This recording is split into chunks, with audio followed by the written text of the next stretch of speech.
Top 10 Ancient Facial Reconstructions of Fascinating Women. In spite of the fact that they're not generally given as much consideration as the young men, antiquated ladies do get something reasonable in legal humanities. Their accounts, told with bone and vivified tissue, can be as interesting as their faces. It's astounding the amount we can gain from old facial recreations of ladies, regardless of whether they are witches, holy people, influential people, or overlooked casualties. They bring understanding into those times and even give us game-changing signs about history. Number 10. The modern-looking ancestor. A pixie confronted individual gazed back at researchers after a convoluted recreation measure in 2017. At a sporty 13,000 years of age, the finely boned lady's remaining parts were found in the Tham Luang rock cover in Thailand. Throughout everyday life, she stood 152 centimeters 5 feet tall and kicked the bucket at around 25 to 35 years of age. To discover her highlights, scientists felt the typical course would not get the job done. Most strategies slender toward European looks, which are not genuinely reasonable for someone who had a place with a hereditary gathering of current local Australians in its close-by district of Melanesia. Instead, estimations were taken from present-day females everywhere on the globe. Sites were gathered on their skulls, skin shade, and faces. The information from several ladies rose to a last head size and skin tone and a normal of their features. The result was then mixed with the antiquated Thai zone skull subtleties, teeth, bone, and even realities about her life.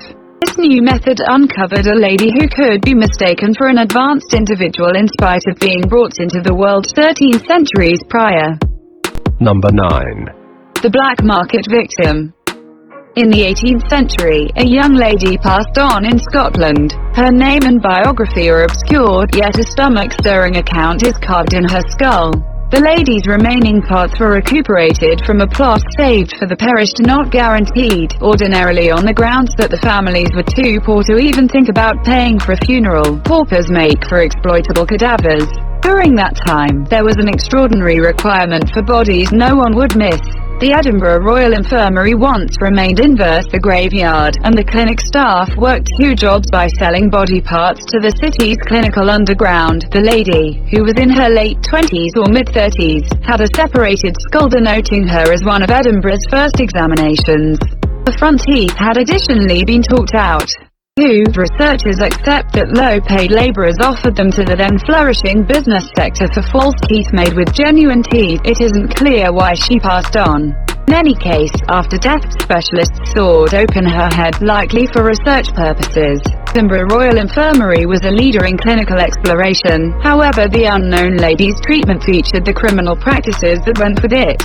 Number 8. Non-ancestral Americans. Probably the most established human remaining parts from the Western Hemisphere were overlooked for quite a long time in a gallery. They had a place with a lady, nicknamed Luzia, who ventured to every part of the Brazilian savannah 11,500 years prior. She is accepted to have kicked the bucket in her mid-20s. In 1999, a researcher saw the unordinary skull and had it carefully resurrected. It was expected that Luzia would look like the precursors of local people groups from North and South America. Past investigations settled in the hypothesis that these underlying Americans moved from Northern Asia when Luzia's noggin was transformed into a face. Notwithstanding, she was unable to have looked more changed. Rather than the normal Mongoloid look, her attributes were particularly similar to the blacks of Africa, Australia, and the South Pacific.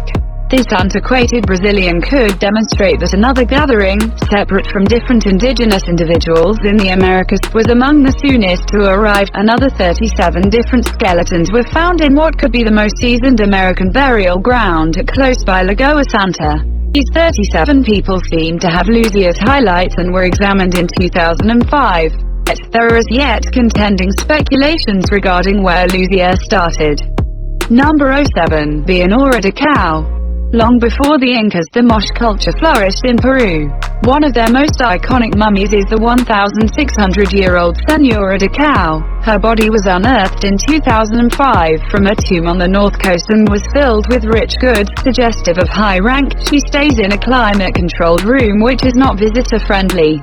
to make her more visible to the public, especially the indigenous community who reveres Senora de Cao. A team gathered to recreate her in 3D. First, engineers used handheld scanners and photographed the woman from all angles. Software compiled the images and then stripped the mummified face down to the bone. Forensic experts digitally layered her flesh back together using techniques that help identify murder victims to add more soft tissue details. Anthropologists gleaned human figures in mosh art, skeletons, photos of northern Peruvians taken a century ago, and the features of living mosh descendants.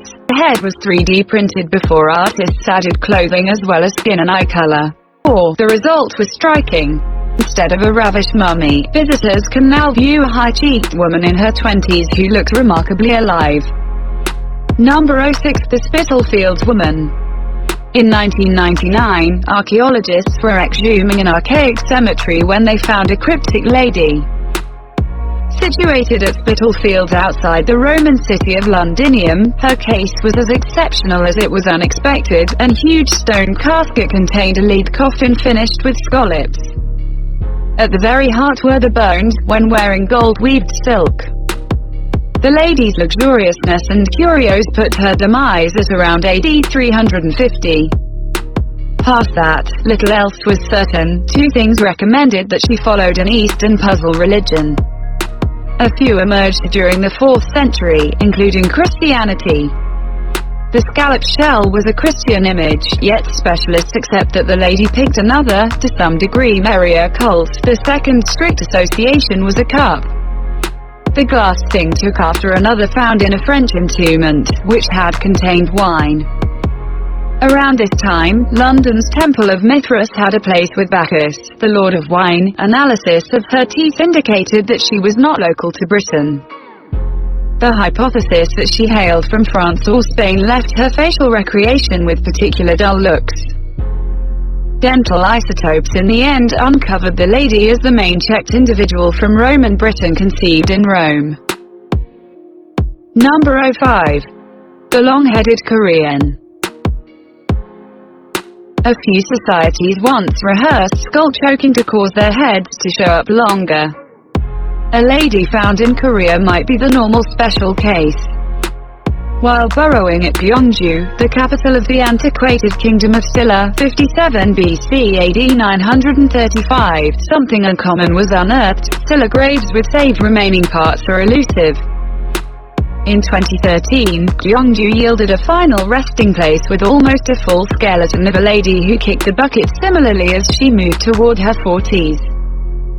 The uncommonness of her burial place and the way that her hereditary ancestry actually exists in East Asia were intriguing. In any case, the primary concern that got the analysts' consideration was her long head. Closer examination and a computerized remaking demonstrated that the lady didn't encounter head official. Normally, when falsely smoothed, the sides of the skull broaden and the frontal bones are straighter. As unordinary as her head might have been, the cranial sides and front were normal. Scientists analyzed the skull as dolichocephalic, a term utilized when its width is under 75% of its length. This makes the lady a characteristic variety of Koreans found in the area today. Number 04. A mystery mummy's past. In 2016, the caretaker at the Harry Brooks Allen Museum stressed over a carcass. The Melbourne mummy was a riddle. Aside from a name, Meritiman, the individual's sexual orientation, age, and reason for death were unknown. The demand for a sweep was over worry about rot, however it unfurled something beyond the virtual gauze. The filtered skeleton recognized a woman who passed on youthful, 18 to 25. Researchers delivered a 3D printed duplicate of Meritiman's skull and rejuvenated an excellent Egyptian young lady with data gathered from the scans. Quality cloth held for the privileged societies wrapped Meritiman, who was likely preserved around 1500 BC. For her age, she was tormented by a few burdening conditions, one of which might have executed her.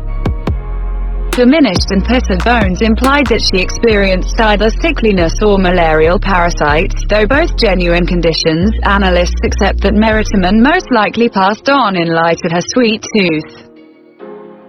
She had 2 dental abscesses that might have come about because of eating nectar or sugar. The CT examines indicated that the abscesses were not kidding enough to be considered as an explanation behind her troublesome passing. Number 03. The Brave Witch. Blamed for being the devil's darling and a witch, an old lady had no way in 1704. The Scottish resident was tormented until she admitted.